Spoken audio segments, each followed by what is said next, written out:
نوتدونی اولین فروشگاه نوت موسیقی در ایران.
سلام دوست من، شما پیشنمایش این آموزش رو مشاهده کردید.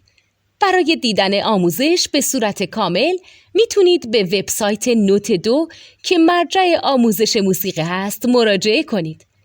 همچنین برای تهیه نوت موسیقی مرتبط با این آموزش هم میتونید به وبسایت نوتدونی که بزرگترین آرشیو نوت موسیقی در ایران هست مراجعه کنید.